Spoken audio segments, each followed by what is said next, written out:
الحمد لله رب العالمين وبه نستمد ونستعين تر حمد صلاة والسلام رستا اسلام د ژوند بشپړ نظام د نړۍ په ولسونو کې مسلمان نیکبخته قوم د نړۍ په ولسونو کې مسلمان نیکمرغه قوم دی چې د الله تعالی پیغام ورسره د نزول له وخته محفوظ پاتې دی په لکونو حافظان لري 1800 میلیونه امت هر ورځ تلاوت کوي مګر په تاسف سره باید ووایم چې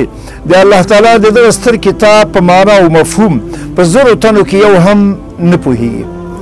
له قرآن کریم سره بېکچه مینه لري مګر نه پوهیږي چې په ده کې د الله له لوري کومې لارښوونې دوی ته شوي دي زموږ د ولس لوی رنځ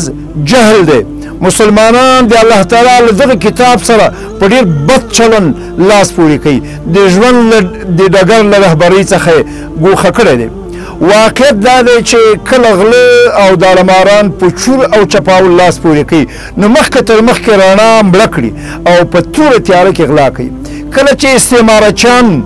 مسلمانو هیوادونو ته راننوتل نو ته هر څه د مخې د قرآن په خلاف په پروپاګند لاس پورې کړ هلې ځلې وکړې چې د اسلامي امت ځوان نسل له قرآن څخه لرې وساتي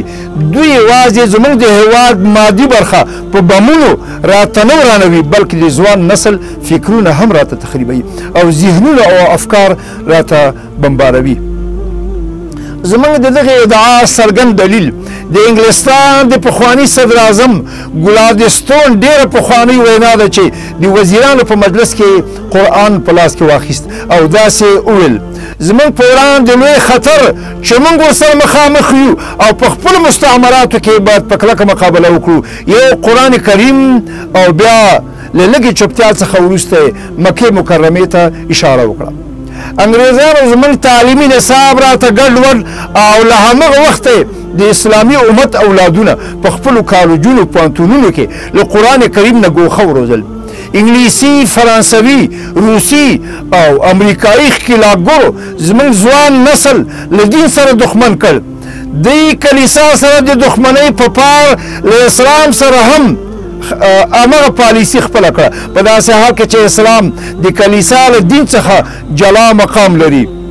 که موږ دغه ستر عظیم شان پیغام په حقیقي معنا سره وپېژنو نو زموږ په ژوند کې به لوی بدلون رامنځته سي او موږ به بیا د قرآن د لارښوونو په سوري کې ژوند ترسره کوو زموږ ملت له دین سره مینه لري له دغه ستر پیغام سره د مینې په خاطر د 2 میلیونه شهیدانو وینې د روسانو او 1 میلیون د صلیبیانو په مقابل کې نظرانه کړي دي موږ ډېر لوی کار په مخ کې لرو او نورو ډېرو سترو ستومانو او سرخندونو ته اړتیا لرو تر څو د قرآن رڼا خپره کړو او د جهل او کفر تورې تیارې پرې له منځه یوسو سبحانك اللهم وبحمدك اشهد ان لا اله الا انت استغفرك واتوب اليك